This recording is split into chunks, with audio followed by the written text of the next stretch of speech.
கர்த்தருடைய வார்த்தை நேராக போவோம். நீதிமொழிகள் 23ஆம் அதிகாரத்துக்கு திருப்பிக் கொள்வோம். 18ஆம் வசனத்தை நம்ம அங்கிருந்து எல்லாரும் சேர்ந்து படிப்போம். நிச்சயமாகவே முடிவு உண்டு, உன் நம்பிக்கை வீண் போகாது.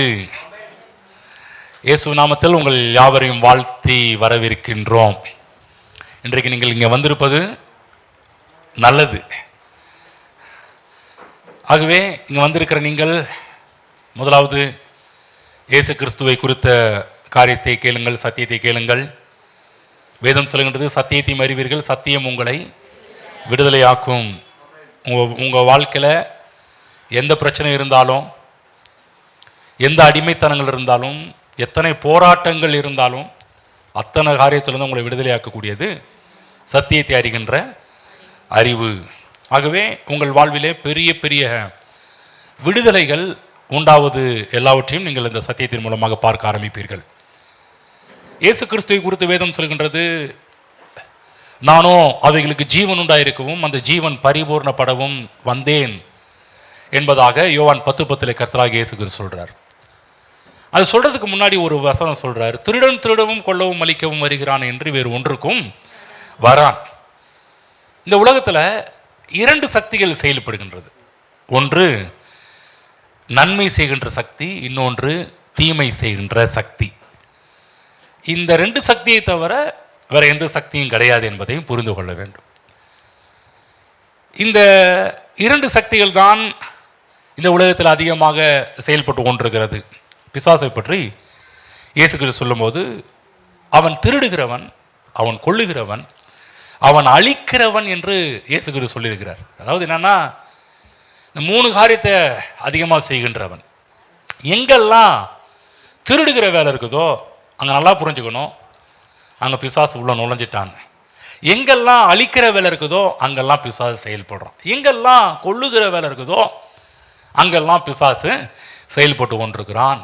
எப்படி செயல்படுறான்னா, டைரக்டாக அப்படியே பண்ணுறதில்ல, கண்ணுக்கு தெரியாத சக்தியாகிய அவன் என்ன பண்ணுறான்னா, பல இடங்களிலே திருடுறது, கொள்வது, அழிக்கிறது மூலமாக மக்கள் வாழ்க்கையில் செயல்பட்டு கொண்டிருக்கிறான். அநேகருடைய வாழ்க்கையில் நுழைந்து மக்களுடைய வாழ்வு, குடும்பம், பிள்ளைகள், வேலை என்று சொல்லி இந்த எல்லா விஷயத்திலுமே இந்த 3 காரியத்தை நீங்கள் பார்க்க முடியும். நல்லா புரிஞ்சுக்கணும். இது எங்கெல்லாம் இருக்குதோ அப்போ நல்லா உங்கள் மனதுக்கு வந்துக்கணும், பிசாசு உள்ள இறங்கி கொஞ்சம் வேலை செய்கிறாங்க. நீங்கள் எதிர்த்து நிற்கணும். நீங்கள் சும்மா அப்படியே உள்ளே உட்கார வச்சுட்டு டீயெல்லாம் கொடுத்து காஃபிலாம் கொடுத்து பேசிக்கிட்டு இருக்கக்கூடாது.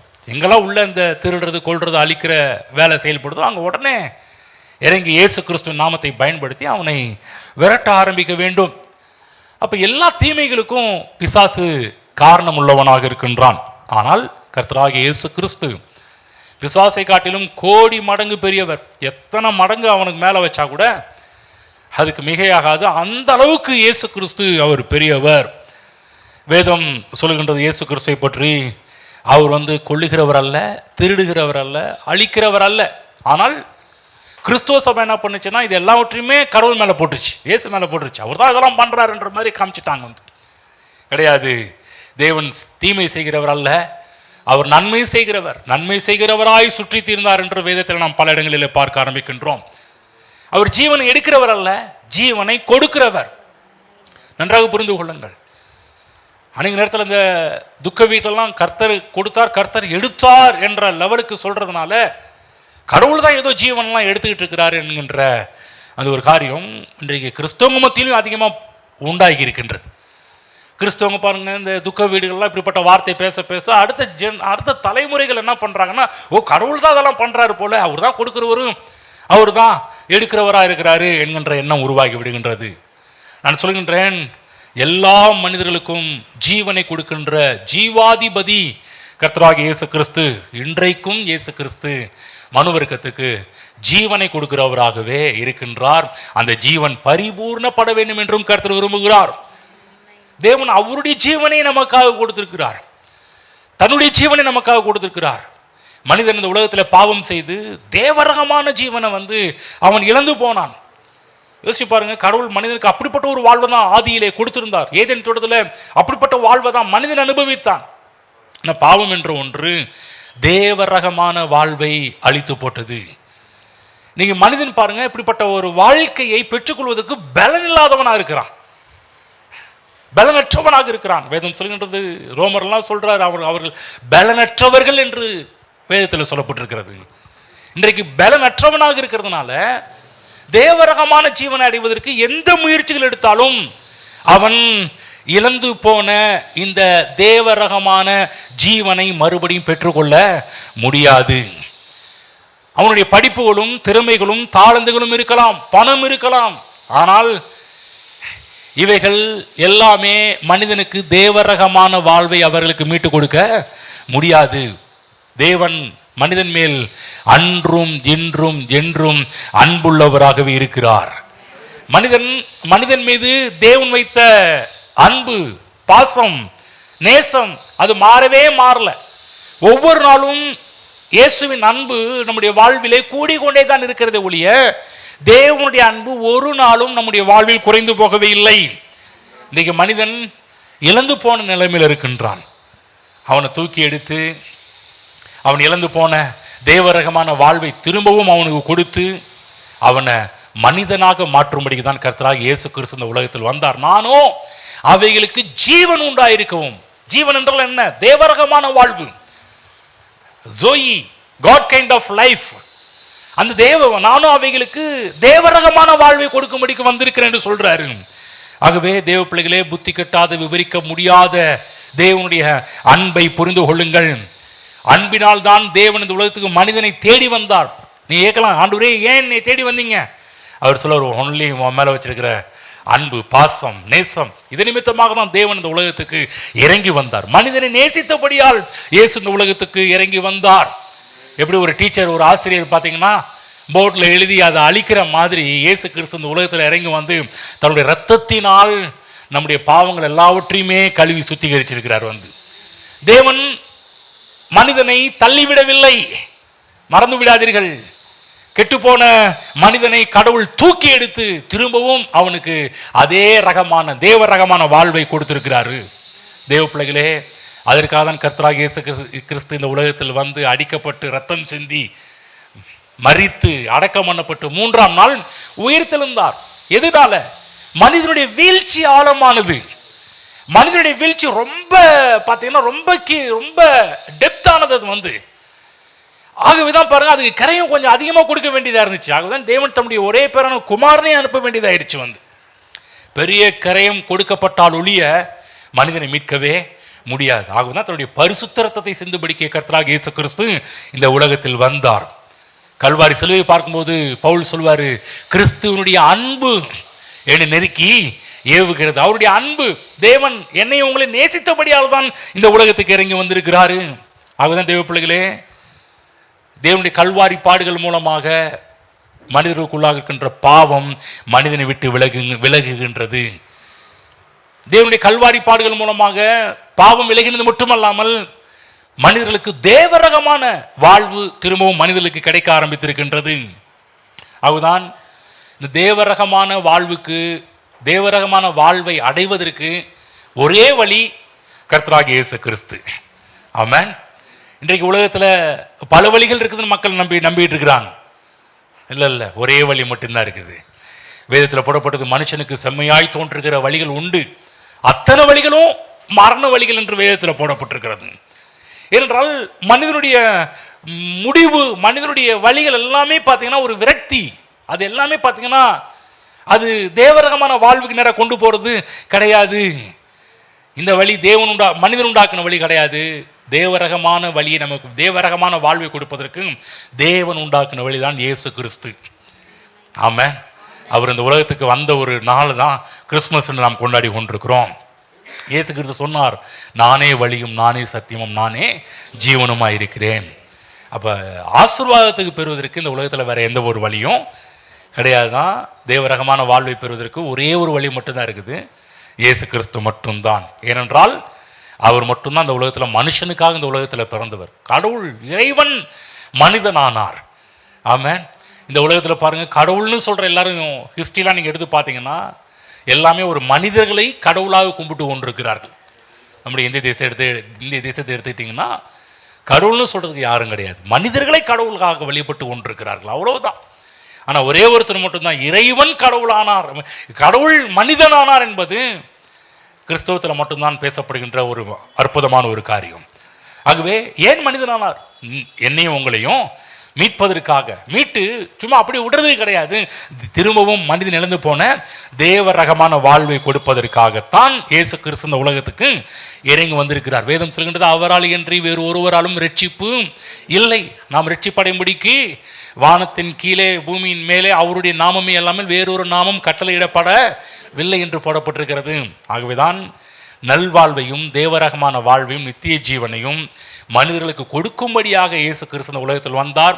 இன்றைக்கும் அதை தந்து கொண்டே இருக்கிறார். யார் யாரெல்லாம் கர்த்தராகிய இயேசு கிறிஸ்துவை ஏற்றுக்கொள்கிறார்களோ அவர்களுக்கு அந்த வாழ்வு உண்டாகுது. திரும்ப அந்த தேவரகமான God kind of life, joy life, அந்த வாழ்வு மனிதர்களுக்கு திரும்ப உண்டாகின்றது.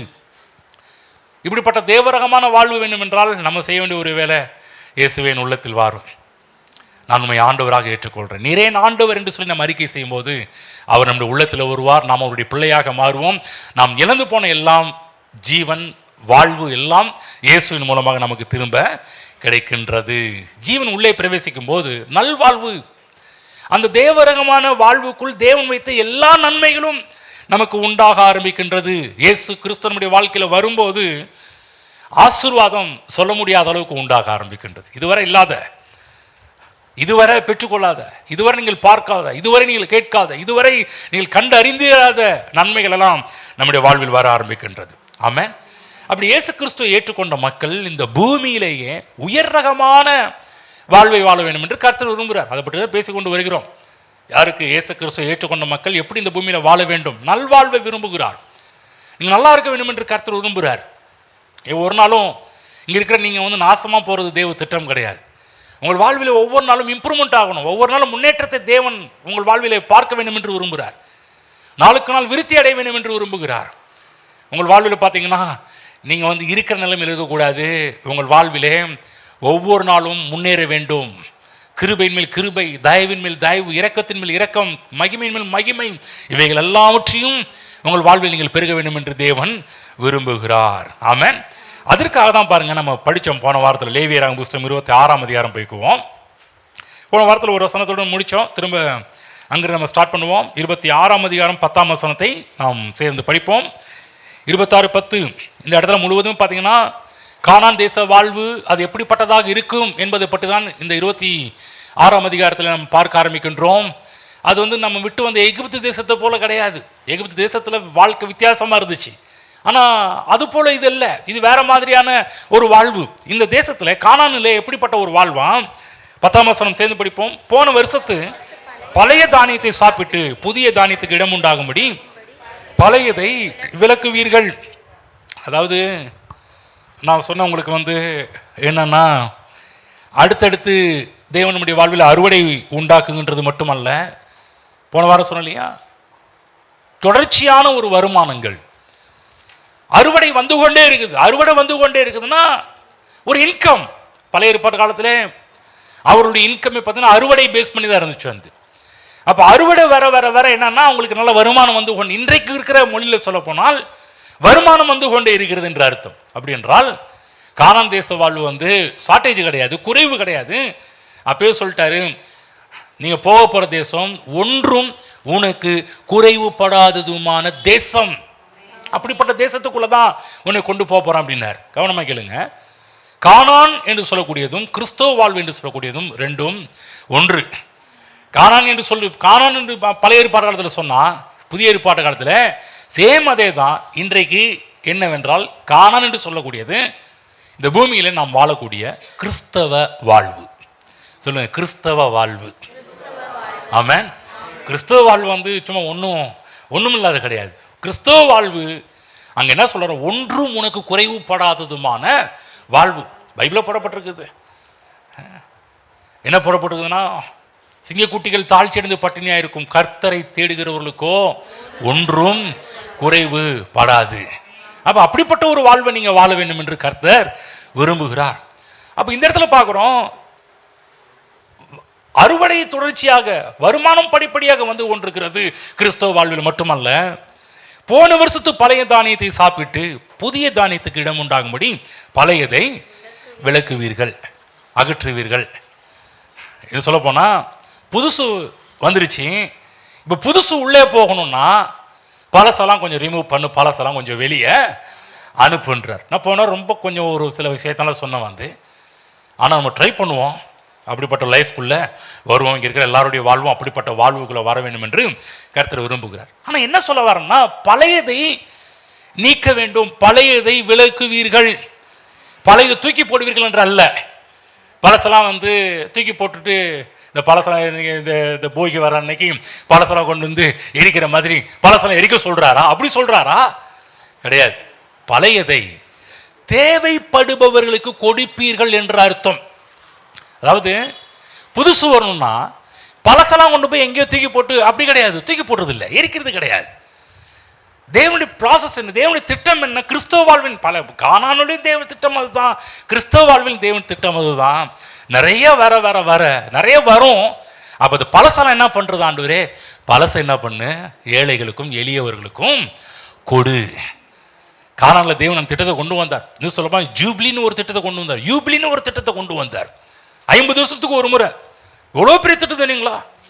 அந்த திட்டம் மட்டும் ஒவ்வொரு நாட்டிலையும் பிரகடனப்படுத்த ஆரம்பிச்சாங்கன்னா நான் சொல்கிறேன், கடங்காரங்களே இருக்கவே மாட்டாங்க.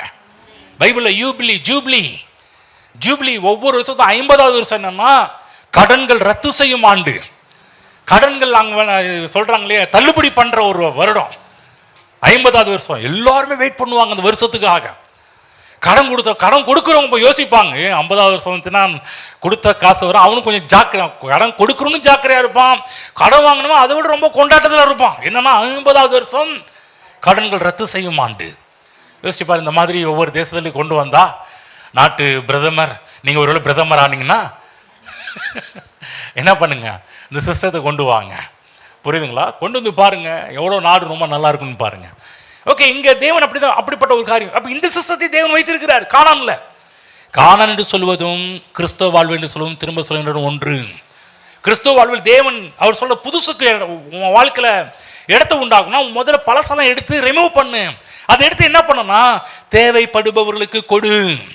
ஏன் கடவுள் அதிகமாக உங்களை ஆசீர்வதிக்கிறார் என்று சொன்னால், நாம் மற்றவர்களுக்கு ஆசீர்வாதமாக இருப்போம் என்றுதான் நம்மை கர்த்தர் ஆசீர்வதிக்கிறார்.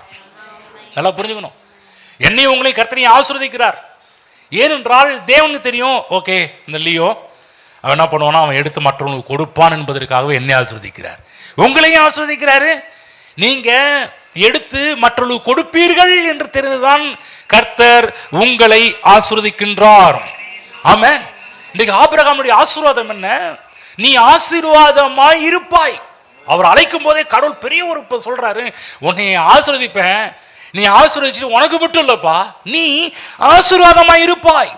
அதே போல பாருங்க 12ஆம் அதிகாரத்தில் தேவன் வாக்கு கொடுத்தார். இடையில கொஞ்சம் ஸ்ட்ரகிள்லாம் சந்திச்சாரு, பஞ்சத்தெல்லாம் பார்த்தாரு. 13ஆம் அதிகாரத்தில் பார்த்தீங்கன்னா மிகப்பெரிய வெள்ளியும் பொன்னும் உடைய சீமானாக இருந்தார். நாம் தமிழர் கட்சி தலைவர் கிடையாது. சீமான் என்றால் கொஞ்சம் ஹையஸ்ட் போஸ்டிங், இந்த உலகத்தில் வந்து பெரிய பதவி, நிறைய பணம் படைச்சவங்களுக்கு கொடுக்கக்கூடிய ஒரு பட்ட பெயர் சீமான் என்று சொல்லக்கூடிய ஒரு பெயர். இப்போ சீமானா இருந்தார். வந்து ஏன் கர்த்தர் இந்த ஆபிரகாம் சீமானாக்குனார்னா, மற்றவர்களுக்கு ஆபிரகாம் ஆசீர்வாதமாக இருப்பான் என்பதை அறிந்துதான் அவனை சீமானாக்குறார். நல்லா புரிஞ்சுக்கிங்க. நீங்க மட்டும் இந்த தாட்டுக்கு, நீங்க இந்த எண்ணங்களுக்கு வர ஆரம்பிச்சீங்கன்னா, நான் மற்றவர்களுக்கு ஆசீர்வாதமாக இருக்க வேண்டும் என்பதற்காக நீங்கள் ஆசீர்வதிக்கப்பட வேண்டும் என்று விரும்பினால் நிச்சயம் நான் சொல்றேன், நீங்க ஆசீர்வாதத்துக்கு தப்ப முடியாது.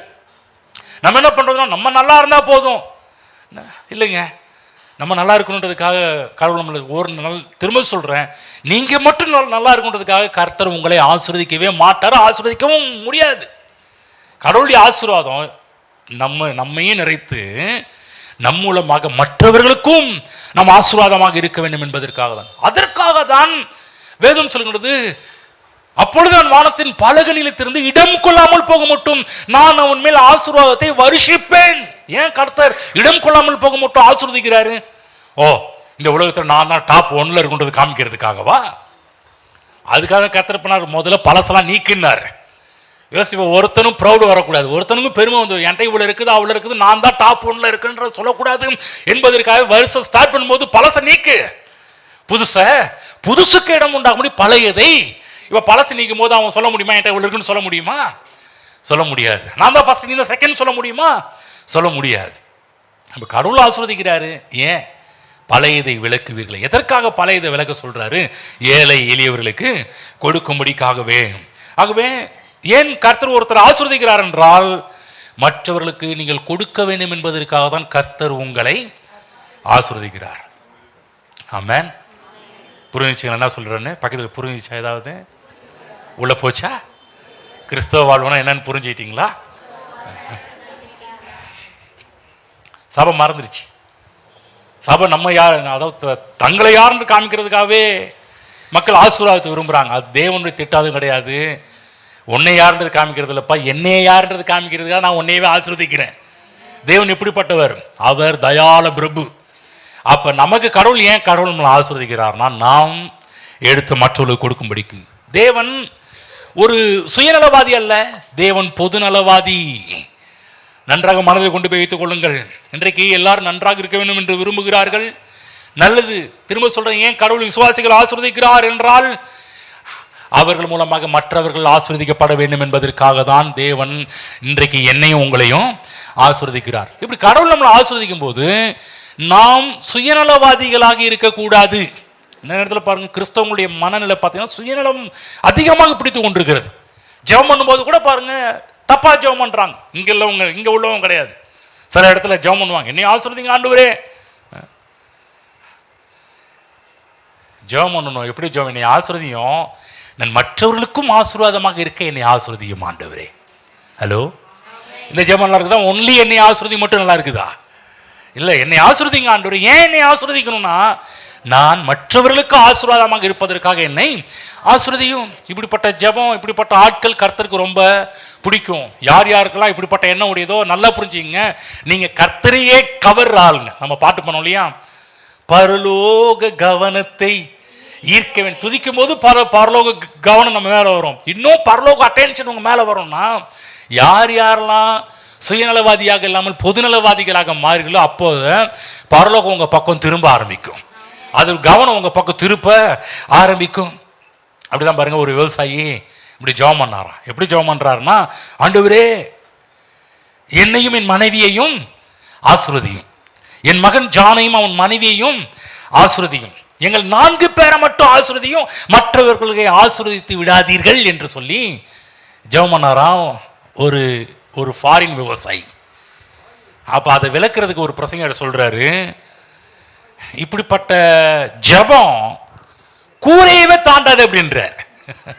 அதாவது ஜெபம் இல்லாத வீடு கூரை இல்லாத வீட்டுக்கு சமம்னு சொல்லுவான். ஆனா இப்படிப்பட்ட ஜெபம் கூரையவே, உன்னுடைய இந்த சீலிங்கே தாண்டாது அப்படின்றார். இப்படிப்பட்ட ஜெபம், என்னை ஆசீர்வதி, என் வீட்டை ஆசீர்வதி, என் மருமகன் ஆசை, என் மகன் ஆசீர்வதி, இப்படி சொல்றது வீட்டை மட்டும் கூரையவே தாண்டாதுப்பா அப்படின்றார் வந்து. அப்ப நம்முடைய ஜெபம் வானத்துக்கு போய் தேவனுடைய செவிகளில் விழ வேண்டும் என்றால், ஆண்டவரே ஆபிரகாமை போல என்னை ஆசீர்வதியும், ஏனென்றால் அநேகருக்கு நான் ஆசீர்வாதமாக இருக்க. ஆமென். புரிஞ்சுச்சுங்களா? இந்த வசனத்துடைய அர்த்தம் புரிஞ்சுச்சா? கிறிஸ்தவ வாழ்வு என்பது மற்றவர்களுக்கு ஆசீர்வாதமானவர்களாக இருக்க வேண்டும் என்பது தேவனுடைய திட்டம். அதற்காக தான் நம்மை அழைத்திருக்கின்றார். வேதத்துல இதே ஆசீர்வாதம் தாவீதுக்கும் வந்துச்சு, ஆபிரகாமுக்கும் இதே ஆசீர்வாதம். அவரே என்ன பண்ணார்னா, முழு உலகத்துக்கும் நீ ஆசீர்வாதமா இருப்பாய். அவர் மட்டும் இல்ல, அவர் மூலமா எல்லாரையும் ஆசீர்வதிச்சாரு. அதே போல இன்னொரு மனுஷன் இருக்கிறாரு, தாவீது. தாவீதை பற்றி பார்க்கும்போது 23ஆம் சங்கீதம் போவோம், 5ஆம் வசனம் படிங்க பார்க்கலாம். மனப்பாடமே சொல்லலாம். 23:5. என் சத்துருக்களுக்கு முன்பாக நீர் எனக்கு ஒரு பந்தியை ஆயத்தப்படுத்தி என் தலையை எண்ணெயால் அபிஷேகம் பண்ணுகிறீர், என் பாத்திரம் நிரம்பி வழிகிறது. என் பாத்திரம் நிரம்பி வழிகிறது. சொல்லுங்க, என் பாத்திரம் நிரம்பி வழிகிறது. சங்கீதக்காரனுக்கு அப்பயே வெளிச்சம். அப்பயே கடவுள் எப்படி சங்கீதக்காரன் ஆசீர்வதிச்சான்னு சொல்றாரு, என் பாத்திரம் நிரம்பி வழிகிறது. கர்த்தர் ஆசீர்வாதத்தை ஊற்றுகிறார். எது வரைக்கும் ஆசீர்வாதத்தை ஊற்றுகிறார்னா, நிரம்பி வழியக்கூடிய அளவுக்கு. அதாவது பொதுவாகவே நிரம்பிருச்சுனால நம்ம என்ன பண்ணுவோம்? ஆஃப் பண்ணணும். சில இடத்துல பார்த்தீங்கன்னா, அந்த சில ஊரில் பைப்பெல்லாம் தண்ணி போயிட்டு இருக்கணும், மக்கள் சொல்லுவாங்க, கவர்மெண்ட் சொல்லும், தண்ணீரை வீணாக்காதீர்கள். உடனே பார்த்தீங்கன்னா கொஞ்சம் டேப்பை மூடுங்கன்னு சொல்லுவோம் இல்லைங்களா? பொதுவாகவே எல்லாருக்கும் அந்த எண்ணம் இருக்கும். ஆனால் சாதாரண பார்த்தீங்கன்னா யோசிக்க தோணும். நான் என்னன்னா வலிய அதாவது நிரம்பி வலிய விட்ட தேவனுக்கு நிறுத்த தெரியாதா? நான் சொல்கிறேன், அவருக்கு நிறுத்த தெரியாது. அவருடைய கேரக்டரே என்னன்னா, நல்லா புரிஞ்சுங்க, உங்கள் பாத்திரம் நிரம்பவும் வேண்டும், நிறைந்து வலிந்து. இந்த இடத்துல என் பாத்திரம் நிரம்பி வழிகிறது, அது கண்டு போயிட்டு நிரம்பி வழிகிறது. உங்கள் வாழ்வு நிரம்பி வழிய வேண்டும். சொல்லுங்க, என் பாத்திரம் நிரம்பி வழிகிறது. ஆமென். தேவனுடைய திட்டம் தாவீதுக்கு இருந்த ஒரு வெளிப்பாடு, என் பாத்திரம் நிரம்பி வழிகிறது. அப்ப ஒரு மனிதனை மட்டும் தேவன் நன்மைகளால் இருப்பது தேவ சித்தம் கிடையாது. அவன் வாழ்க்கையை நிறைந்து வழிந்து ஓடி மற்றவர்களும் பிரயோஜனப்பட வேண்டும் என்று கர்த்தர் விரும்புகிறார். நீங்க நல்லா இருந்தா மட்டும் போதாதுங்க, உங்க மூலமாக அநேகர் நன்றாக இருக்க வேண்டும் என்று கர்த்தர் விரும்புகிறார். ஆகவேதான் பாருங்க, தேவன் தாவீதுனுடைய பாத்திரத்தை நிரம்பி வழியும்படி கர்த்தர் பண்ணியிருக்கிறார். சொல்லுங்க, என் பாத்திரம் நிரம்பி வழிகிறது. ஆமென். தாவீது ஒரு சுருட்டல் பேர்வழி கிடையாது. தாவீது ஒரு சுயநலவாதியும் கிடையாது. தாவீது மற்றவர்களுக்கு கொடுக்க வேண்டும் என்ற மனதை உடையவனாக இருந்தார் என்றுதான் வேதத்தில் முழுக்க நாம் பார்க்க ஆரம்பிக்கின்றோம். அன்னைக்கு சுயநலவாதிகள் இருக்கிறாங்க. இவங்களை என்னெல்லாம் பார்த்தீங்கன்னா, கிடைக்கிறத சுருட்டுறத மூட்டை கட்டு அது மேலே உட்காந்திக்க. சில பேர்லாம் பாருங்க, நிறைய வீடுல பிளாக் பண்ணி கருப்பு பணத்தை சுருட்டி எடுத்து அப்படியே மேலே அடுக்கி வச்சுட்டே போவாங்க பாருங்க. யாருக்கும் பிரயோஜனம், நம்ம கவர்மெண்ட்டுக்கும் பிரயோஜனம், மற்றவர்களுக்கும் பிரயோஜனம். நிறைய பணங்கள்லாம் எரிக்கப்படுது, நிறைய பணங்கள்லாம் ஒன்றுமே இல்லாமல் ஆக்கப்பட்டு கொண்டிருக்கிறது. யோசிச்சு பாருங்க. இதெல்லாம் நம்ம யோசிச்சு கவனிச்சு பார்த்தா நமக்கே என்னடாது இவ்வளோ பணங்கள் தேவையில்லாமல் கரியா போகுதெல்லாம் நம்ம யோசிக்க தோணும். ஆனால் நல்லா கவனமாக கேளுங்க, சில ஜனங்கள், இப்படிப்பட்ட ஜனங்கள் அவங்களும் அனுபவிக்க மாட்டாங்க, மற்றவர்களுக்கும் கொடுக்க மாட்டாங்க. கர்த்தர் அப்படி இருக்க வேண்டும் என்று கர்த்தரும் இல்லை. நீங்களும் நல்லா இருக்கணும், உங்கள் மூலமாக மற்றவர்களும் நன்றாக இருக்க வேண்டும் என்று கர்த்தர் விரும்புகிறார். நீங்க மட்டும் இல்ல, நன்றாக புரிந்து கொள்ளுங்கள். நீங்க ஆசீர்வாதமா இருக்க வேண்டும் என்று ஆசைப்பட்டீங்கன்னா ஆசீர்வாதம் உங்களை தேடி வரும். இல்லை, என்னைய மட்டும் ஆசீர்வதிங்கன்னா கர்த்தருக்கு பிடிக்காது, பரலோகத்துக்கு அது பிடிக்காது. கர்த்தர் தாவீதை கர்த்தர் ஆசீர்வதிப்பார் என்று எதிர்பார்த்தார். ஆனால் கர்த்தர் பாத்தீங்கன்னா தாவீதை ஆசீர்வதிச்சது மட்டும் இல்ல, அவனுடைய எண்ணத்துக்கு தகுந்த மாதிரியே நிரம்பி வழியும்படி கர்த்தர் செய்தார். ஏன்னா தாவீது எப்படிப்பட்டவர்னா, அவர் தனக்கு மட்டும் வைத்துக் கொண்ட ஒரு ஆள் கிடையாது. அவர் கொடுக்கிற ஒரு மனிதனாக இருந்தார். எப்ப படிப்போம், பைபிளை படிப்போம், வசனம் போவோம்.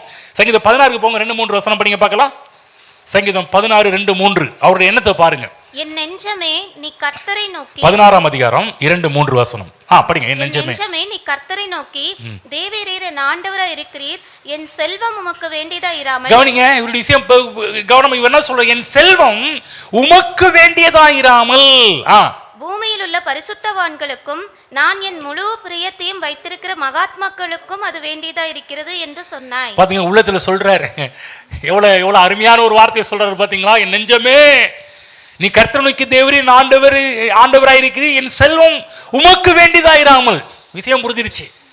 என்னன்னா, இவருடைய செல்வம் பூமியில் உள்ள பரிசுத்தவான்களுக்கும் நான் என் முழு பிரியத்தை வைத்திருக்கிற மகாத்மாக்களுக்கும் அது வேண்டியதாக இருக்கிறது. தாவீதின் உள்ள என்ன சொல்றது என்பதை பற்றி பார்த்தீர்களா? செல்வம் வந்தாலும் செல்வம் எப்படிப்பட்ட எண்ணம் உடைய, அவருடைய மனது எப்படிப்பட்டதாக இருந்தது பாருங்க. இது உமக்கு வேண்டியதில்லை ஆண்டவர், ஏன் எனக்கு கொடுக்குறீங்க? எல்லாம் உங்களுக்கு. அவர் ஏன்பா நான் வச்சு என்ன பண்ண போறேன்? இது நான் உன்னை ஆசீர்வதிக்கிறேன். நான் கடவுள் எப்போதுமே ஆசீர்வாதமா இருக்கிறாரு. நீ எனக்கு கொடுத்து பரலோகம் நிரம்ப போறது கிடையாது, உன்னையே நான் ஆசீர்வதிக்கிறேன். தாவீதுடைய மனம் சரியா கிளியரா இருந்துச்சு. அது பரிசுத்தவான்களுக்கும் மகாத்மாக்களுக்கும் அது உரியது. அதுதான் ஒரு நேரத்தில் ஆலயம் கட்ட வேண்டும் என்று வந்த உடனே பைபிளில் புறப்பட்டு தன் சொந்த பணம் 600 கோடி எடுத்து தேவனுடைய ஆலயம் கட்டுமான பணிக்காக ஓன் மணி. யோசிச்சு பாருங்க, சொல்லுங்க, ஓன் மணி, சொந்த பணம். கவர்மெண்ட் பணம் கிடையாது, கஜானால இருக்கிற பணம் கிடையாது, சொந்த பணத்தை எடுத்து கொடுக்கிறார். அது மட்டுமல்ல, தாவீதோடு ஏராளமான மக்கள் இருந்தாங்க. அத்தனை பேருக்கும் பார்த்தீங்கன்னா அவர் கொடுக்கிறவராகவே இருந்தார். 41ஆம் அதிகாரம் போங்க. இந்த தாவீது தான் நமக்கு ஒரு அழகான ஒரு பாடத்தை இந்த வசனத்தை கற்றுக் கொடுக்கிறார். 41ஆம் அதிகாரம் போய்க்குங்க, அங்கிருந்து படிங்க பார்க்கலாம். 1 by 1 படிங்க பார்க்கலாம், மெதுவா படிங்க. சிறுமைப்பட்டவன் மேல் சிந்தை உள்ளவன் பாக்கியவான். சிறுமைப்பட்டவன் மேல் சிந்தையுள்ள கடவுள் ஏன் ஆசீர்வதிக்கிறாராம்? சிறுமைப்பட்டவர்கள் மேல் சிந்தை உள்ளவர்களாக இருக்க வேண்டும். அப்படிப்பட்டவர்கள் யார் என்றால் பாக்கியவான்கள். ஆமென். இங்க பாக்கியவான் இருக்கிறீங்களா? சிறுமைப்பட்டவன் மேல் சிந்தையுள்ளவன் பாக்கியவான். அது எவன் எக்கேடு கேட்டு போனா என்ன? அவன் தப்பு, அவன் திமிரு, அவன் சாபம். எப்படி அவன் கஷ்டப்படுறான்னா அவங்க மூதாதையர்களுடைய சாபமா இருக்கும், அதா இருக்கும், இதா இருக்கும், போட்டு எக்கேடு கட்டு போட்டு. அப்படி இல்லை. தாவீது சொல்றார், சிறுமைப்பட்டவன் சிந்தையுள்ளவன் பாக்கியவான். அவனுக்கு என்னென்ன பிளெஸிங்லாம் சொல்றாரு பாருங்க. இப்படிப்பட்ட எண்ணம் இருந்துச்சுன்னா நான் கவனிங்க, இப்படிப்பட்ட எண்ணம் இருந்துச்சு கர்த்தர் என்ன பண்றாரா? தீங்கு நாளில் கர்த்தர் அவனை விடுவிப்பார். கவனிச்சிங்களா என்ன சொல்றாருன்னு? உங்களுக்கு பிளெஸிங் வருது பாருங்க. தீங்கு நாளில் கர்த்தர் அவனை யாருக்கு? சிறுமைப்பட்டவன் மேல் சிந்தை உள்ளவர்கள். யாரா கஷ்டப்படுறாங்களா, நஷ்டமா இருக்கிறாங்களா, கொஞ்சம் பிரச்சனை இருக்கிறாங்களா, அப்படிப்பட்டவர்களுக்கு கொடுத்து உதவ வேண்டுமே என்ற என்ன இருக்கும்போது தீங்கு நாள் கர்த்தர் அவனை விடுவிப்பார். அப்புறம் இரண்டாவது பிளெஸிங், கர்த்தர் அவனை பாதுகாத்து, இரண்டாவது கர்த்தர் அவனை பாதுகாப்பார், அவனை உயிரோடு, மூன்றாவது உயிரோடு வைப்பார். பூமியில் அவன் பாக்கியவானாய் இருப்பான். பூமியிலே அவன் பாக்கியவான். நான்காவது பாக்கியவானாய் இருப்பான். அவன் சத்துருக்களின் இஷ்டத்திற்கு நீர் அவனை ஒப்புக்கொடு. புரிஞ்சுச்சிங்களா? சத்துரு உங்களை அவன் இஷ்டத்துக்கு உங்களை ஒப்பு கொடுக்க மாட்டாராம். அப்புறம் படுக்கையின் மேல் வியாதியாய் கிடக்கிற அவனை கர்த்தர் தாங்குவார். கர்த்தர், ஐந்தாவது கர்த்தர் அவனை வியாதியா கர்த்தர் அவனை தாங்குகிறார். அவனுடைய வியாதியிலே அவன் படுக்கை முழுவதையும் மாற்றி போடுவீர். ஆமென். சொல்றாரு, வியாதி என்ற இடத்துக்கே விஷயம் இருக்காது, கர்த்தர் அதெல்லாம் மாற்றி போடுவார். யாருக்கு இந்த பிளஸிங்? இத்தனை பிளஸிங் யாருக்குன்னா சிறுமைப்பட்டவன் மேல் சிந்தை உள்ளவன். யோசிச்சு பாருங்க, ஆடு மேய்க்கிறவன் ராஜாவா ஆனது எவ்வளவு ஆச்சரியம் பாருங்க. இந்த ராஜாவுக்கு எவ்வளவு பெரிய ஒரு ஆச்சரியம் பாருங்க. இந்த ராஜாவுக்கு எப்படிப்பட்ட எண்ணம் பாருங்க. பரிசுத்தவான்களுக்கு கொடுக்கணும், மகாத்மாக்களுக்கு கொடுக்கணும், சிறுமைப்பட்டவர்கள். அதாவது சங்கீதக்காரன் ஒரு இதை எழுதி வைக்கிறார்னா சும்மா ஏதோ எழுதி வைக்கல, தங்கள் வாழ்க்கையில் அனுபவப்பட்டதை எழுதி வச்சிருக்கிறாங்க, தங்களுடைய வாழ்க்கையினுடைய சரித்திரத்தை எழுதி வச்சிருக்கிறாங்க, தங்களுடைய வாழ்க்கையவே அப்படி எழுதி வைத்திருக்கிறார்கள். அவரு இல்லாம எழுதி, அதாவது சில பேர் சொல்லுவாங்க, சில பிரசங்கம் உலகத்துக்கு தான் அவங்களுக்கு இல்லைன்ற மாதிரி அப்படி வேதத்தில் யாரும் எழுதப்படலை. இவருடைய வாழ்க்கையை எப்படிப்பட்டதாக இருந்தாலும் அப்படிப்பட்டதாகவே தேவன் வேதத்தில் எழுதி வச்சிருக்கிறார். புரிஞ்சுங்களா? நல்லா கவனமாக கேளுங்க. இன்னும் கொஞ்சம் ஒரு படி தாவீதை பற்றி சொல்லும்போது அவர் எப்படி மற்றவர்களுக்கு ஆசீர்வாதமாக இருந்தார் என்பது பற்றி சொல்லும்போது பார்த்தீங்கன்னா, பொதுவாகவே பாருங்க, இதை ஒரு உதாரணத்துக்கு பார்த்தீங்கன்னா, இங்கிலாந்து ராணி இருக்கிறாங்க. இங்கிலாந்து ராணி இறந்த உடனே பார்த்தீங்கன்னா அடுத்த இளவரசனாக மாறுது, அவங்க பையன் தான் அடுத்த இளவரசனாக மாறும். அதுதான் இங்கிலாந்தில் இருக்கிற ஒரு ரூல்ஸ் அண்ட் ரெகுலேஷன். யார் அவங்க ராணி, இங்கிலாந்தின் ராணி இறந்த பிற்பாடு தான் அடுத்து அவங்க வாரிசு பதவி இருக்க முடியும். இன்னும் சொல்லப்போனால் ஒன்று, அவங்க இறந்தாதான் அடுத்த ஒரு ராஜா வர முடியும். அதுக்கு முன்னாடி வர முடியாது, இறக்கணும், அடுத்த ராஜாவாகணும். ஆனால் கர்த்தர் தாவீதை ஆசீர்வதித்து அவனை ராஜாவாக்குறாரு பாருங்க. இறக்கிறதுக்கு சவுல் இறக்கிறதுக்கு முன்னாடியே ராஜாவா அப்பயே தேவன், சவுல் உயிரோடு இருக்கும் போதே சாமுவேல் போய் தாவீதை ராஜாவா அபிஷேகம் பண்றலாம் வேதத்தில் பார்க்குறோம். இப்ப சவுல் இறந்த உடனே எல்லாருக்கும் தெரியும், முழு தேசத்துக்குமே பெரிய அளவுக்கு வெட்ட வெளிச்சு போட்டு காமிக்கிற அளவுக்கு ராஜாவா மாறுறார். ராஜாவான உடனே பார்த்தீங்கன்னா, ராஜாவான உடனே ராஜாக்களுக்கு அந்த இன்றைக்கு, அதாவது அந்த காலகட்டத்தில் இருக்கிற ராஜாக்களுக்கெல்லாம் இருக்கிற ஒரு கேரக்டர் என்னன்னா, ராஜாவான உடனே அவங்க செய்யற முத வேலை என்னன்னா, அவங்களுக்கு எதிரி யாரு இருக்கக்கூடாது, அதாவது எதிர்கட்சியே இருக்கக்கூடாது. எவன்லாம் எதிர்கட்சி எல்லாத்தையும் தூக்குன்றுவான். எங்க அடுத்தது எவனாவது அடுத்த ஆட்சியை பிடிக்கணும் எவனெல்லாம் பிளான் பண்றான் எல்லாத்தையும் தூக்கிடுவான். முதல்ல இப்போ சவுல் ஒரு குடும்பம் இருக்குன்னா, சவுல் குடும்பம் எங்கெல்லாம் எல்லாத்தையும் தூக்கியிருப்பா, எவனும் ஒருத்தன் கூட உயிரோடு இருக்கக்கூடாதுன்னு சொல்லி உடனே பிளான் பண்ணுவாங்க. ஒரு ராஜாவான உடனே அவங்க பிளான் என்னன்னா, அடுத்தது முதல்ல யார் ராஜாவா இருந்தாங்களோ அந்த ராஜாவுடைய குடும்பத்தையே வேறு இருப்பார்கள். அடுத்த ராஜாவான உடனே அந்த ராஜா. இதுதான் ராஜ பரம்பரையில் இருக்கின்ற சூழ்ச்சி முறைகள் எல்லாமே.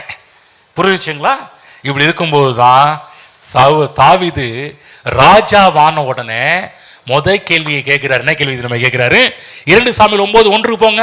இவருடைய உள்ளத்தை இங்கு பாருங்க, தாவீதின் உள்ளத்தை பாருங்க. 2 சாமுவேல் 9ஆம் அதிகாரம் 1ஆம் வசனம். தாவீது ராஜாவான உடனே அவர் செய்த முதல் அற்புதமான ஒரு காரியம், உள்ளத்தை பாருங்கள், தாவீதின் உள்ளத்தை பாருங்கள். தாவீது சவுலின் குடும்பத்தை அழிக்க வேண்டும் என்று பிளான் கிடையாது, பைபிளை போடும்போது சவுல் உயிரோடு இருக்கும் போது கூட சவுல் எத்தனையோ முறை தாவீதின் கைக்கு ஒப்பு கொடுக்கப்பட்டார். எல்லாரும் கொலை செய்யறதுக்கு ரெடியா இருந்தாங்க. தாவீது சொல்றாரு, போட்டுறாத, அவன் கர்த்தர் அபிஷேகம் பண்ண மேல் கை வச்சிடாத. தப்பி தவறி ஒருத்தர் அவன் மலைஜலாதி போயிருக்கும் போது அவனுடைய சால்வையினுடைய வஸ்திரத்தில் கொஞ்சம் கட் பண்ணான். ஆனா அதுக்கே அவன் உள்ள துடிக்குது. ஐயோ, ஒரு அபிஷேகம் பண்ணப்பட்டவனுடைய சால்வை கட் பண்ணிட்டு உள்ள துடிக்குது. எப்பேற்பட்ட மனுஷன் பாருங்க. இப்ப தாவீது அரசனான உடனே பாருங்க, இவன் பண்ற முதல் காரியம் பாத்தீங்கன்னா 9ஆம் வசனம் 1-2 படிங்க பார்க்கலாம். யோனத்தான் நிமித்தம் என்னால் தயவு பெறத்தக்கவன் எவனாவது சவுலின் வீட்டாரில் இன்னும் மீதியா இருக்கிறவன் உண்டா என்று தாவீது கேட்டான். கவனமா கேளுங்க, என்ன கேட்கிறாரு? யாராவது இருக்கிறாங்களாப்பா? தாவீது வீட்டுல நான் உதவி செய்யணும், யாராவது இருக்கிறாங்களா? என்னால் தயவு நான் பாராட்டணும். முதல் ராஜாவான எதிரியை கொள்ளுவாங்க. நம்மால ராஜாவான உடனே சவுல் வீட்டார் யாராவது கூட்டிட்டு வாப்பா, அவனுக்கு தயவு காட்டணும், அவனுக்கு இரக்கத்தை காட்ட வேண்டும், அவனுக்கு தயவு செய்ய வேண்டும். அப்பதான் ஒருத்தன் சொல்றான், என்ன சொல்றான்னா, ஒருத்தர் இருக்கிறான், அவன் பேரு 2ஆம் வசனம் படிங்க பார்க்கலாம். அப்பொழுது சவுலின் வீட்டு வேலைக்காரனாகிய சீபா என்னும் பேருள்ளவனை தாவீதினிடத்தில் அழைத்து வந்தார்கள். ராஜா அவனை பார்த்து, நீதானா சீபா என்று கேட்டான். அவன் அடியேன் தான் என்றான்.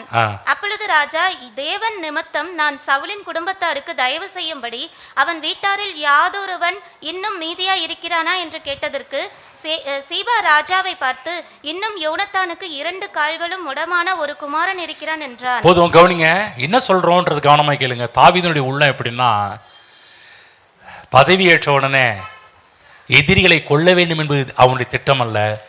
அவன் உள்ள ஏங்குது, யோனத்தான் நிமித்தமாக சவுலின் வீட்டாருக்கு நான் ஹெல்ப் பண்ணணும், தயவு காண்பிக்கணும், யாராவது உயிரோடு இருக்கிறாங்களா? சீபா சொல்றான், ஆமா ஒருத்தர் இருக்கிறான், மேபி போஷேத், அவன் 2 காலும் முடமானவன். அவனுக்கு இயற்கையை முடமாகல, தப்பிச்சு ஓடி போறப்ப கீழே விழுந்து, சின்ன வயசுல கீழே விழுந்து முடமானவன். ஆனா அவனுக்கு எப்பேற்பட்டது தெரியுமா? அவன் பார்த்தீங்கன்னா லோதேபார்ன்ற ஒரு இடத்துல இருக்கிறான், குப்பமேட்டில் இருக்கிறான். அவனை தேடி ரதங்கள் போகுது கூட்டிட்டு வர்றதுக்கு. அவனை கூட்டிட்டு வந்து எப்படிப்பட்ட ஒரு பொசிஷனை கொடுக்குறாரு தெரியுங்களா? தினமும் ராஜாவின் மேஜையில் அப்பம் புசிக்கத்தக்க ஒரு அந்தஸ்தையும் உயர்வையும் கொடுத்தார் நம்ம தாவீது. ஆமென். அழிக்கிற எண்ணம் இல்லை, வாழ வைக்கிற எண்ணம். ஆமென். புரிஞ்சுச்சுங்களா? ஆகவேதான் தாவீதை பார்த்து வேதத்தில் போடப்பட்டிருக்குது, தாவீதே நீ ஆசீர்வதிக்கப்பட்டவன், நீ பாக்கியவான், நீ பெரிய காரியங்களை செய்வாய், மென்மேலும் பலப்படுவாய். இப்படிப்பட்ட எண்ணம், நீ ஆசீர்வதிக்கப்பட்டவன், பெரிய காரியங்களை செய்வாய், மென்மேலும் பலப்படுவாய். இந்த வாழ்க்கை தான் தேவன் நமக்கு கொடுத்திருக்கிறார். பழசு வரும்போது புதுசு வரும், புதுசுக்கு இடம் உண்டாக்கும்படி பழையதை விலக்குவீர்கள். அப்படின்னா என்ன அர்த்தம்னா, நீங்க அநேகருக்கு வாழ்வு கொடுக்கிறவர்களாக இருக்க வேண்டும் என்று கர்த்தர் விரும்புகிறார். நான் நல்லா இருந்தால் மட்டும் போதாது, ஏராளமான பேரை நல்லா ஆக்கணும். ஆமென். இங்கே இருக்கிறவங்க எல்லாருமே ஓரளவுக்கு அந்த எண்ணமுடையவர்கள் தான். அவதான் பாருங்க, இந்த வருஷம் நிறைய பண்ணணும், நிறைய காரியங்கள் பண்ணணும், நல்லாவே பண்ணணும், சிறப்பாகவே பண்ணணும். ஏழை எளியவர்களுக்கு இதை தாண்டி இன்னும் பார்த்தீங்கன்னா ஸ்பெஷலாக இப்போ இந்த வருஷம் என்ன பண்ண போனோம், ஒரு 5 பேருக்கு வெளியே, சபையை சாராமல் இன்னொரு 5 பேருக்கு வெளியே என்ன பண்ணுறோம்னா, கிறிஸ்மஸ் அன்னைக்கு அவங்களுக்கு ஹெல்ப் பண்ணலான் இருக்கிறோம். இன்னொரு வெளியாள், சபைக்கே வராத ஆள், ஒரு 5 ஊனமுற்றவர்கள், 5 ஊனமுற்றவர்களை கூப்பிட்டு அவங்களுக்கு கொஞ்சம் ஹெல்ப் பண்ணலான் இருக்கிறோம்.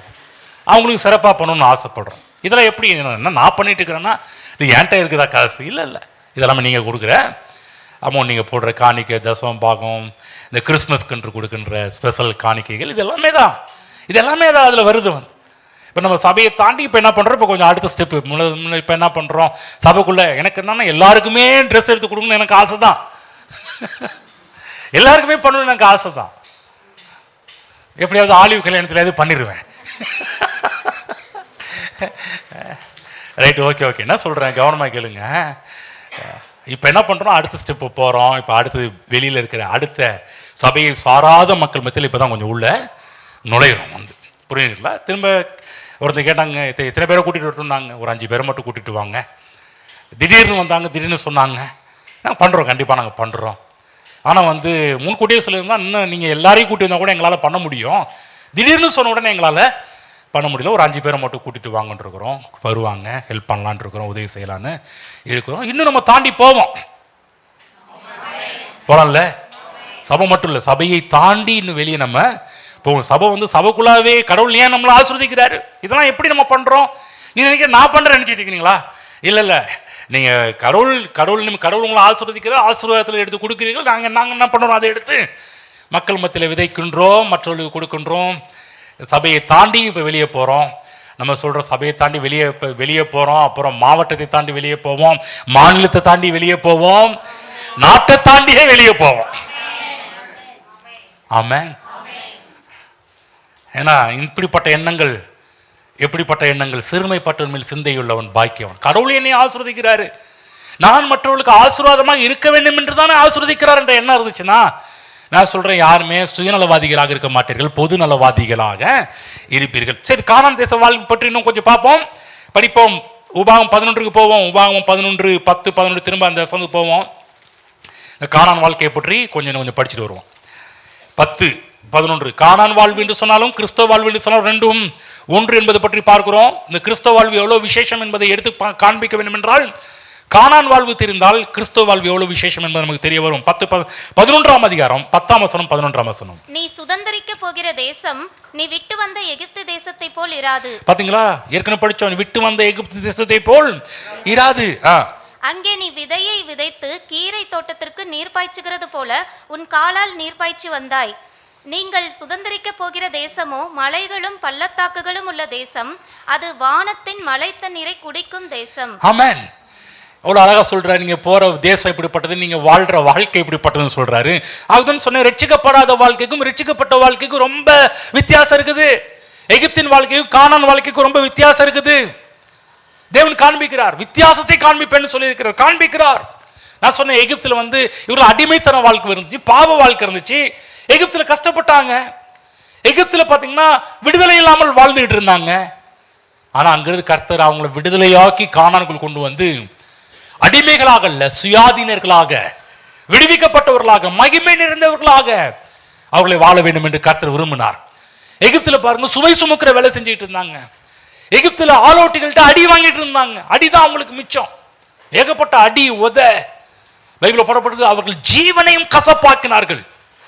யோசிச்சு பாருங்க, வாழ்க்கையே கசப்பான ஒரு வாழ்க்கை. என்னடா வாழ்க்கை, என்ன வாழ்ந்து என்ன உயிரோடு இருந்து இன்னும் உயிர் மட்டும்தான் ஒட்டிட்டு இருக்குது அப்படின்ற மாதிரிலாம் வாழ்க்கையே கசப்பாங்க. நாங்கள் வந்து ஏன் வாழ்றோம் என்ற அளவுக்கு இருந்துச்சு. நீ கூட சில பேர் அப்படி இருக்கலாம், ஏந்தா வாழ்றோன்னு தெரியலையே, செத்தா பரவாயில்லன்னு நினைச்சிருக்கலாம். இதெல்லாம் யாரு? எகிப்தின் வாழ்வு. கிறிஸ்தவ வாழ்வு என்பது இப்படிப்பட்ட பேச்சுக்கே இடம் இருக்காது. இப்படிப்பட்ட பேச்சே இருக்கக்கூடாது என்பது தேவ திட்டமாக இருக்கின்றது. ஆகவே தேவனாகிய கர்த்தர் ஆட்டுக்குட்டியின் இரத்தத்தினால் அவர்களை விடுதலையாக்கினார். இன்றைக்கு உங்களை என்னையும் ஆட்டுக்குட்டியின் இரத்தம் அல்ல, தேவாட்டுக்குட்டியாக இயேசு கிறிஸ்துவின் இரத்தத்தினால் நாம் மீட்கப்பட்டவர்கள். ஒரு நாள் எகிப்தின் அடிமைத்தனத்தில் இருந்த போல நாமும் ஒரு பாவ வாழ்க்கையில் இருந்தோம், அடிமைத்தனத்தில் கடந்தோம். பிசாசு நம்மை போட்டு பாடாப்படுத்தி கொண்டிருந்தான், இருள கடந்தோம். எகிப்து வாழ்க்கை என்று சொல்லக்கூடியது பாவ வாழ்க்கைக்கு அடையாளமாக இருக்குது. பார்வோன் பிசாசுக்கு அடையாளமா இருக்கிறான். அங்கிருந்து நம்முடைய முயற்சி தான் நம்ம வெளியே வரல. இவங்க முயற்சி செஞ்சு வெளியே வந்தாங்களா? இல்லைங்க, கிடையாதுங்க. ஒரு முயற்சி இவங்க செய்யவே இல்லை. எல்லா முயற்சி எடுத்தது கர்த்தர். நீங்க உங்களை என்னை கர்த்தர் மீட்டு வந்தா, நீங்க எதை முயற்சி எடுத்தீங்கன்னு நினைக்கிறீங்களா? பைபிள் என்னை தேடி இயேசு வந்தார். ஆமென். ஃபாதர் பாடுவார், என்னை தேடி இயேசு வந்தார், எந்த வாழ்வை மாற்றி. என்னை தேடி அவர் வந்தார். இவங்களை தேடி கர்த்தர் போனார். மோசே என்ற ஒரு பக்தனை அனுப்பினார். அவர் மூலமா மிகப்பெரிய ஒரு ரட்சணை பண்ண ஆரம்பிச்சார். வந்து ஏகப்பட்ட காரியம், பெரிய பெரிய மிராக்கிள், இவங்க நினைச்சு பார்க்க முடியாத காரியத்தெல்லாம் கர்த்தர் அவர்களுக்காக செய்ய ஆரம்பிச்சாரு. இன்றைக்கு தேவன் நம்மை மீட்டு தன்னுடைய ரத்தத்தினால், சுய ரத்தத்தினால் நம்மை மீட்டு கானான் என்கிற ஆவிக்குரிய கிறிஸ்தவ வாழ்வில் கொண்டு வந்து கர்த்தர் விட்டிருக்கிறாரு. இந்த கிறிஸ்தவ வாழ்வு உங்களால் உண்டானது நீங்க நினைக்கிறீர்களா? கிடையாது. எல்லாம் தேவனுடைய ஈவு. சொல்லுங்க, ஈவு. ஆமென். பாவிகளான நம்மை மீட்பதற்கு இயேசு கிறிஸ்து அவர் இந்த உலகத்தில் பாவியானார் என்று பைபிளில் போடப்பட்டிருக்குது, பாவமானார் என்று பைபிளில் போடப்பட்டிருக்குது. வந்து ஆமென். பைபிளில் போடப்பட்டிருக்கு, பாவம் அறியாதவரை தேவன் நமக்காக பாவமாக்கினார். ஏன்? நீதியின் தேவன் நீதி நாம் உடையவர்களாக மாற வேண்டும் என்பதற்காக. ஆகவே இருளின் ராஜ்யத்திலிருந்து நம்மை மீட்டு தமது அன்பின் குமாரனுடைய ராஜ்யத்துக்கு உட்படுத்துகிற ரத்தம் என்று பைபிளில் போடப்பட்டிருக்கிறது. அப்போ இயேசு கிறிஸ்துவனுடைய ரத்தம் ஜெயம். இயேசு கிறிஸ்துவின் ரத்தத்தை விசுவாசிங்க, எல்லாவித அடிமைத்தனத்திலும் நீங்கள் விடுதலை ஆவதை நீங்கள் பார்க்க ஆரம்பிப்பீர்கள். இவங்க பலன் கிடையாது, ஆட்டுக்குட்டியின் ரத்தத்தினால் மீட்கப்பட்டார்கள். அதே போல இன்றைக்கு நான் கிறிஸ்தவனானது என்னுடைய பலனால் கிடையாது, இயேசு கிறிஸ்துவின் ரத்தத்தினால் மீட்கப்பட்டிருக்கிறேன். ஆமென். இயேசு கிறிஸ்துவின் ரத்தம் ஆட்டுக்குட்டியின் ரத்தத்தை காட்டிலும் வல்லமை உடையது. அதுக்கே அவ்வளவு வல்லம் இருந்துச்சு, இயேசு கிறிஸ்துவின் ரத்தத்துக்கு அதை காட்டிலும் வல்லம் இருக்குது. இப்ப ஒரு விஷயத்தை இன்னைக்கு உங்களுக்கு வலியுறுத்த விரும்புகிறேன். இந்த கானான் வாழ்வு என்று சொல்லக்கூடியது, அன்றைக்கு பழைய ஏற்பாட்டிலே கானானுக்கு இவர்கள் உள்ள வருவதற்கு தலைமையாக இருந்து நடத்தியவர் முதலாவது மோசே. ஆனால் மோசே கானானுக்குள்ள உள்ள வரதுக்கு அனுமதி இல்லை அவருக்கு. ஏன் என்னன்றதுலாம் அதுக்கு பேக்ரவுண்ட் பின்னாடி இருக்குது. அதை பற்றி இப்போ சொல்ல விரும்பல. ஆனால் யாருடைய தலைமையின் கீழாக அவங்க உள்ளே போனாங்கன்னா யோசுவாவின் தலைமையின் கீழாக இருந்தான் மீட்கப்பட்ட ஜனங்கள் கானானுக்குள்ள உள்ள பிரவேசிக்க ஆரம்பிக்கிறாங்க. கானானுக்குள்ள உள்ள பிரவேசிக்கும் போது நடக்கிற ஒரு விஷயம் பாருங்க. யோசுவா புஸ்தகம் கானானுக்குள்ள உள்ள போன பிற்பாடு என்ன நடந்துச்சு? நிறைய விஷயம் நடந்துச்சு. நிறைய சொல்லலாம், நிறைய பேசலாம். ஆனால் ஒரு காரியத்தை நிறைய காரியம் சொல்லி உங்கள் மைண்ட் ரஷ் ஆகிறது காட்டிலும் ஒரு காரியத்தை ஒவ்வொரு காரியமாக சொல்லி உங்கள் மனதை நிரப்பலாம் என்று பார்க்கிறேன். படிப்போம். யோசுவா 19ஆம் அதிகாரம் போவோம், 51ஆம் வசனம் படிங்க. 19:51.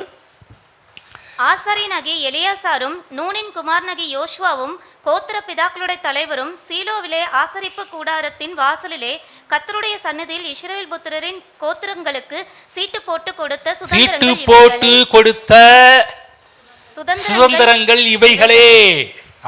இவ்விதமாய் அவர்கள் தேசத்தை பங்கிட்டு முடித்தார்கள். கவனிங்க, ஒரு விஷயம் சொல்றேன். எகிப்து என்ற தேசத்துல இஸ்ரவேல் ஜனங்களுக்கு ஒரு அடி நிலங்கூட அவங்களுக்கு சொந்தம் கிடையவே கிடையாது. என்ன சொல்ல போனா ஒரு அடிமை போலதான் வாழ்ந்தாங்க. யோசிச்சே பார்க்க முடியல. நிலம் லேண்ட் என்று சொல்லக்கூடிய அளவுக்கு அவங்க யோசிச்சே பார்க்கல.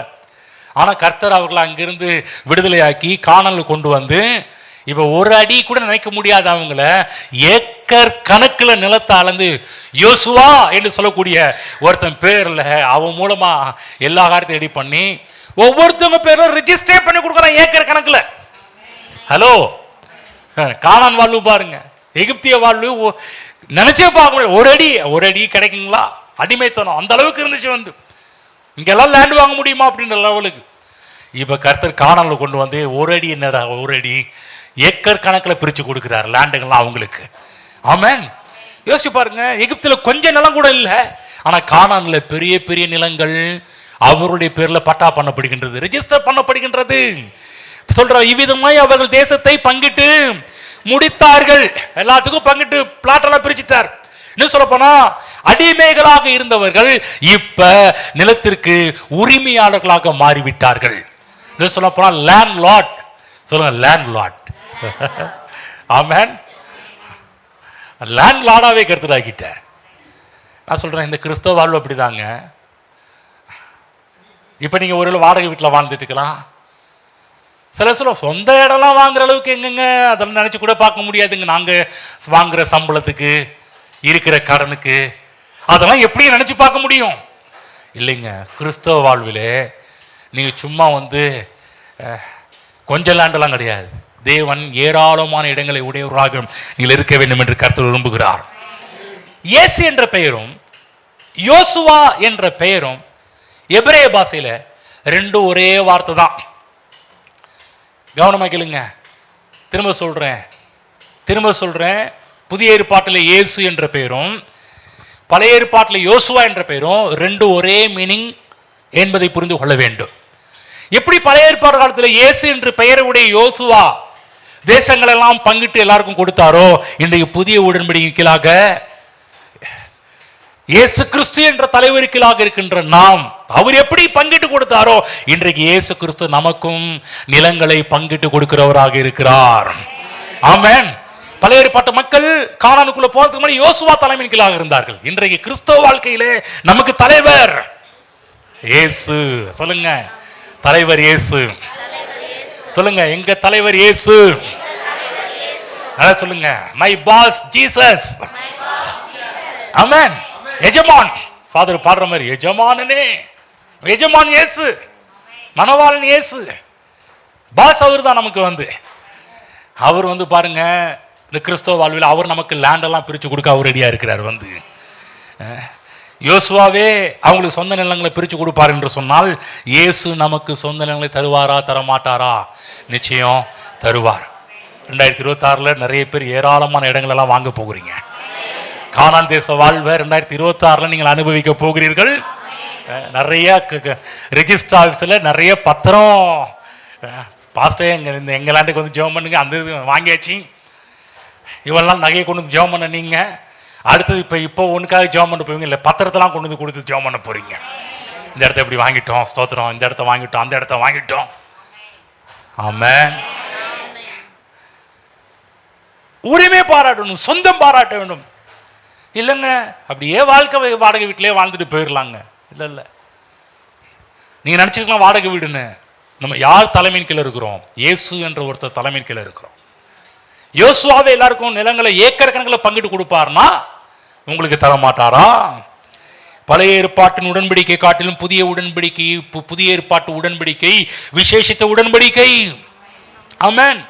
ஆகவே அவங்களுக்கு கிடைச்ச நிலங்களை காட்டிலும் உங்களுக்கு அதை விட அதிகமாக கிடைக்கும் நிலங்கள் கிடைக்கும் என்று ஆர்வம் உள்ளவர்களாக இருங்கள். ஆமென். புரிஞ்சுங்களா?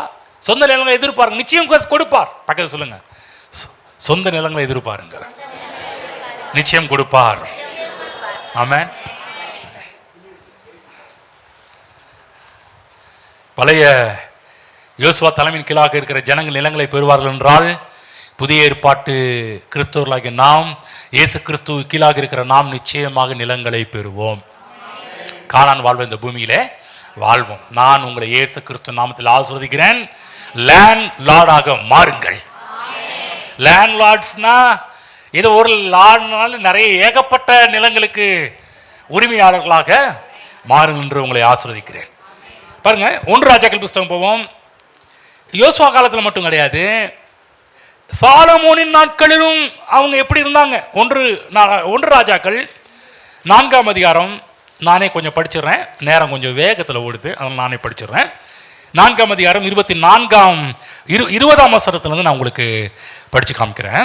யூதாவும் இஸ்ரவேலும் கடற்கரை மணலத்தனை ஏராளமாக இருந்து புசித்து குடித்து மகிழ்ந்து கொண்டிருந்தார்கள். நதி தொடங்கி பெலிஸ்தியர் தேச வழியா எகிப்து நிலை மட்டும் இருக்கிற சகல ராஜ்யங்களையும் சாலமோன் ஆண்டு கொண்டிருந்தான். அவர்கள் சாலமோனுக்கு காணிக்கைகளை கொண்டு வந்து அவன் உயிரோடு இருந்த நாளெல்லாம் அவனை சேவித்தார்கள்.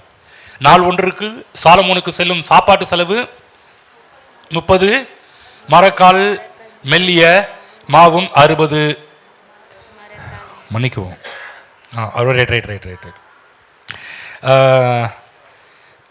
60 மரக்கால் மாவும் கலைமான்களும் வெளிமான்களையும் வரை ஆடுகள் கொழுமையான பறவைகளையும் தவிர கொழுக்கப்பட்ட 10 மாடுகளும் மேய்ச்சலிலிருந்து வந்த 20 மாடுகளும் 100 ஆடுகளும் நதிக்கு இப்புறத்தில் இருக்கிற திப்சா முதல் கொண்டு ஆசா மட்டும் உள்ளவைகள் எல்லாவற்றையும் நதிக்கு இப்புறத்தில் உள்ள சகல ராஜ்யங்களையும் ஆண்டு வந்தான். அவனை சுற்றி எங்கும் சமாதானமாய் இருந்தது. 25 சேர்ந்து படிப்போம். சாலமோனுடைய நாளெல்லாம் தான் துவக்கி பெயர்சாபா மட்டும் யூதாவும் இஸ்ரவேலும் அவரவர் தங்கள் தங்கள் திராட்சை செடியின் நிழலிலும் தங்கள் தங்கள் அத்திமரத்தின் நிழலிலும் எப்படி குடியிருந்தார்கள்? சுகமாய் குடியிருந்தார்கள். யாருடைய நிழல்ல? தங்கள் தங்கள் தங்கள் தங்கள் திராட்சை செடியின் தங்கள் தங்கள்னா அவங்க ஓன் கார்டன், திராட்சை கார்டன், வினியார்டு, திராட்சை தோட்டம், திராட்சை தங்கள் தங்கள் திராட்சை செடி நிலையிலும் தங்கள் தங்கள் அத்திமரத்து நிலையிலும் சுகமாய் குடியிருந்தார்கள். அங்க யோசுவா, இங்கு சாலமோன். சாலமோனும் இயேசுவுக்கு நிகராக சொல்லப்பட்டவர். யோசுவா எப்படி இயேசு கிறிஸ்துவுக்கு அடையாளமாக இருந்தாரோ அதே போல சாலமோனும் இயேசுவுக்கு அடையாளம். இயேசு கிறிஸ்து சாலமோனை பற்றி சொல்லும்போது சொல்றார், சாலமோனிலும் பெரியவர் இங்கே இருக்கிறார். சாலமோனின் நாட்களிலும் அவர்கள் எந்த இடத்துல இருந்தாங்க? சொந்த இடத்துல தான் இருந்தாங்க. நீங்கள் சொந்த இடத்துல இருக்க வேண்டும் என்று கர்த்தர் விரும்புகிறார். இப்ப யோசுவா நாட்களில் சொந்த இடத்துல இருந்தாங்க, சாலமோன் நாட்களில் சொந்த இடத்துல இருந்தாங்க. நான் சொல்றேன், இப்ப இயேசுவின் அரசாட்சியின் கீழாக இருக்கின்றோம். தேவன் நமக்கும் சொந்த இடங்களை தருவார். ஆமென். புரியுதுங்களா? அப்ப பழைய ஏற்பாட்டு காலத்திலே இஸ்ரவேல் ஜனங்கள் அனுபவித்ததை காட்டிலும் இன்னும் நாம் அதிகமாக அனுபவிக்க வேண்டும் என்று கர்த்தர் விரும்புகிறார். இவைகளை நாம் விரும்ப வேண்டும். அப்படியே வாழ்ந்துட்டு அப்படியே போலாம், அதெல்லாம் நினைக்க கூடாது. இதுலயே வாழ்ந்துட்டு இதையே குப்பை கொட்டலாம் நினைக்க கூடாது. நல்லா இருப்பீங்க, நல்லா வாழ்வீங்க. நீங்க சும்மா இந்த சாதாரண 600 800 1000 கட்ட மாட்டீங்க. நீங்க கட்டுறதே மிகப்பெரிய பங்களாவா இருக்கும், பேலஸா இருக்கும். இன்னைக்கெல்லாம் பாருங்க, சாதாரண ரட்சிக்கப்படாத மக்களே பார்த்தீங்கன்னா அவங்க கட்டுற வீடே வித்தியாசமா இருக்குது. நான் சொல்றேன், நீங்க ரட்சிக்கப்பட்டவர்கள், இயேசு கிறிஸ்து ஏற்றுக்கொண்டவர்கள், உங்க வீடெல்லாம் அப்படிதான் இருக்கணும். அப்படியே அப்படி உள்ள வரும்போது அப்படியே ஸ்டன் ஆயிடணும். உங்க வீட்டை பார்க்குறோம், அப்பா இவங்க வீடு அப்பா, இவர் வீடு அப்பா அப்படின்ற அளவுக்கு இருக்கணும். தேவன் அப்படி உங்களை ஆக்குவார். புரிஞ்சுங்களா? கானான் வாழ்வு இந்த பூமியிலே வாழணும்னு கர்த்தர் விரும்புகிறார். அதற்காக கர்த்தர் நம்மை அழைத்திருக்கிறார்.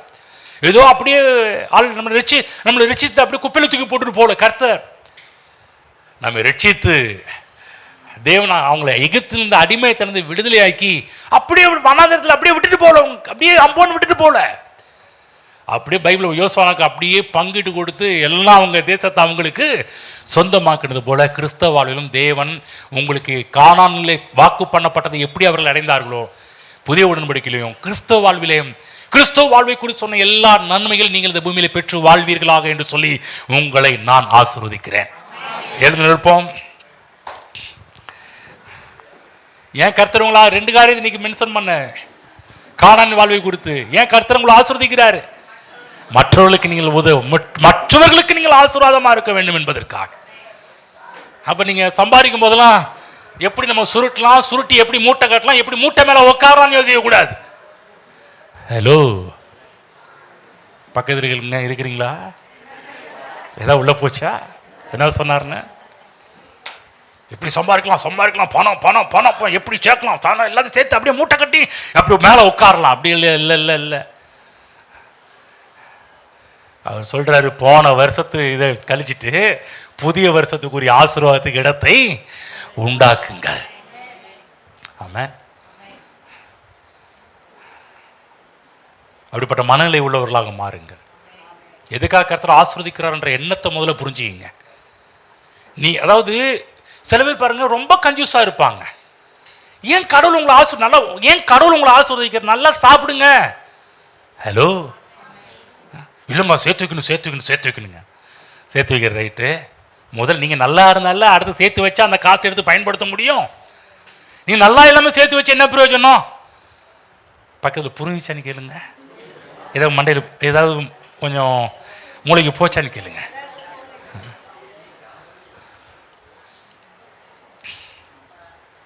நல்லா சாப்பிடுங்க, நல்லா இருங்க, நல்ல உங்கள் குடும்பத்தின் தேவைகளை சந்திங்க. உங்கள் கணவனுக்கு என்ன தேவை, உங்கள் மனைவிக்கு என்ன தேவை, உங்கள் பிள்ளைகளுக்கு என்ன தேவை, உங்கள் பெற்றோர்களுக்கு என்ன தேவை, அதெல்லாம் சந்திக்கணும். இல்லைங்க அது அது அவங்க பாடு, அவங்க இல்லை இல்லை இல்லை. ஏன் கர்த்தர் உறவினர்களை தந்திருக்கிறார்? நம்மளால் முடிஞ்சதில்லை, பெஸ்ட்டாகவே அவர்களுக்கு செய்யுங்க. சொந்தக்காரங்களாம் இருக்கிறாங்கன்னா, கிறிஸ்தவத்தில் இருக்கிற ஒரு பெரிய ஒரு தப்பு நம்ம பண்ணுற தப்புன்னா, ரட்சிக்கப்பட்ட உடனே யாருமே சொந்தக்காரன் எவனும் வேண்டாம் இல்லைங்க. இந்த கிறிஸ்மஸ்க்காவது சொந்தக்காரங்களுக்கெல்லாம் போய் என்ன பண்ணுங்க, பார்த்து விஷ் பண்ணி ஹாப்பி கிறிஸ்மஸ் இப்படிங்க கேக்கு பெரிய நிறைய பண்ணலாம். ஒரு சின்ன ஒரு 50 ரூபாய் கேக்கை வாங்கி அது கொடுத்துட்டு வாங்க. பக்கத்தில் புரிஞ்சான்னு கேளுங்க.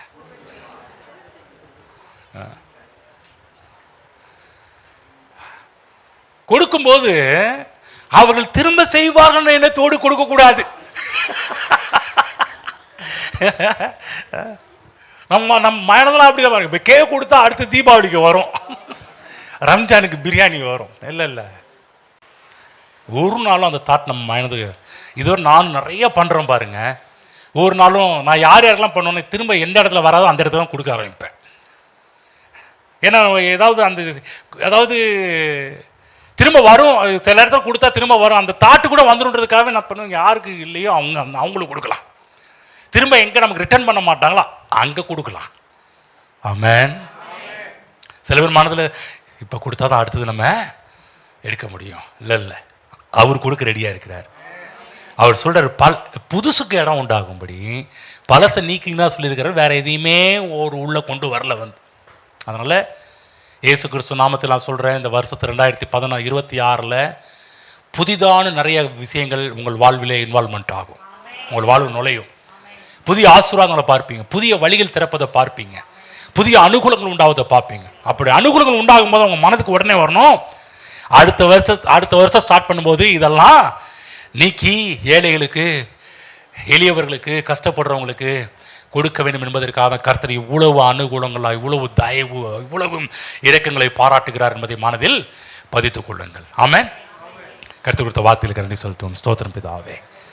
எங்களோடு பேசினீரே, கானான் வாழ்வை பற்றி பேசினீரே, நலமும் விசாலம் என்று பேசினீரே, பாலும் தேனும் என்று பேசினீர். இதற்காக உமக்கு நன்றி செலுத்துகிறோம். நீ விட்டு வந்த எகிப்து தேசத்தை போல அல்ல கிறிஸ்தவ வாழ்வு, முன்பு வாழ்ந்த வாழ்வை போல அல்ல. இது புதுமையான ஒரு வாழ்வு. ஏனென்றால் பரிசுத்த ஆவியானோர் நடத்தப்படுகின்ற ஒரு வாழ்வு, இயேசு கிறிஸ்து தலைவராக இருந்து என்னை நடத்துகின்ற ஒரு வாழ்வு. இந்த வாழ்வு அற்புதமான ஒரு வாழ்வு. இந்த வாழ்விலே நீர் எங்களுக்கு ஏராளமான அனுகூலங்களை செய்கின்ற தேவன், ஏராளமான உதவிகளை செய்கின்ற தேவன். நாங்கள் ஆசீர்வாதமாக இருக்க வேண்டும் என்று விரும்புகிற தேவன், எங்கள் பாத்திரம் நிரம்பி வழிய வேண்டும் என்று விரும்புகிற தேவன், போதுமானதற்கும் அதிகம் எங்கள் வாழ்வில் இருக்க வேண்டும் என்று விரும்புகிற தேவன். ஏனென்றால் எங்கள் மனது முழுவதும் நாங்கள் ஆசீர்வாதமாக இருக்க வேண்டும் என்ற மனநிலை எங்களுக்கு உருவாக வேண்டும் என்பதற்காகவே கர்த்தரையெல்லாம் கொடுக்கிறேன் என்பதை நாங்கள் புரிந்து கொண்டோம் ஆண்டவரே. அதே போல இங்கே இருக்கிற ஒவ்வொருவரும் கிறிஸ்துவ வாழ்விலே சொந்த இடங்களை உடையவர்களாக இருக்க வேண்டும் என்று போதித்தீர். அதற்காக உமக்கு நன்றி செலுத்துகிறோம். இயேசுவாகி நீர் எங்களுக்கு இந்த வருடங்களிலே இங்கே இருக்கிற நம்முடைய பிள்ளைகளுக்கு சொந்த இடங்களெல்லாம் கர்த்தர் கொடுக்க போகிறதற்காக உமக்கு நன்றி செலுத்துகிறோம். இடங்களிலே ஏகப்பட்ட அற்புதங்கள் நடப்பதாக தகப்பனே, அனுகூலங்கள் உண்டாவதாக தகப்பனே. ஓ, மனுஷ தயவும் தெய்வீக தயவும் இந்த விஷயங்களிலே உடைய பிள்ளைகளுக்கு இறங்கி வருவதாக தகப்பனே, அனுகூலங்கள் உண்டாவதாக தகப்பனே. 2025 விட 2026 ஒரு வித்தியாசமான ஒரு ஆண்டாக உடைய பிள்ளைகளுக்கு அமையட்டும் கர்த்தாவே. இந்த 2026 கானான் வாழ்வை உடைய பிள்ளைகளை அனுபவிக்கிறவர்களாக மாறட்டும் கர்த்தாவே. இப்படி செய்வதற்காண்டி செலுத்துகிறோம். நம்முடைய பிள்ளைகளுடைய கையின் பிரயாசங்கள், குடும்ப வாழ்வு, பொருளாதார வாழ்வு, பிள்ளைகளுடைய வாழ்வு, பெற்றோர்களுடைய வாழ்வு, பிஸ்னஸ் மற்ற எல்லா காரியத்திலும் தெய்வீக அனுகூலங்கள் நம்முடைய பிள்ளைகளுக்கு உண்டாகட்டும் என்று ஆசீர்வதிக்கிறேன். போக்கிலும் மரத்தில் பாதுகாப்பு உண்டாயிருப்பதாக. பகலிலே வெயிலாகிலும் இரவிலே பனியாகிலும் உன்னை சேதப்படுத்த மாட்டாது என்று சொன்னீரே. நாட்களில் ஏற்படுகின்ற இந்த பணிகளுக்கு உன்னுடைய பிள்ளைகளை விலக்கி பாதுகாத்துக் கொள்வதற்காக செலுத்துகிறோம். கர்த்தர் உன் ஆத்துமாவை காப்பார். இது முதற்கொண்டு கர்த்தரின் போக்கையும் வார்த்தையும் இது முதற்கொண்டு ஆசீர்வதிப்பார் என்று சொல்லப்பட்ட வார்த்தை இங்க இருக்கிற ஒரு பிள்ளையுடைய வாழ்வு நிறைவேறட்டும் என்று ஆசீர்வதிக்கிறேன். இயேசு கிறிஸ்து நாமத்தில் பிதாவே, ஆமென்.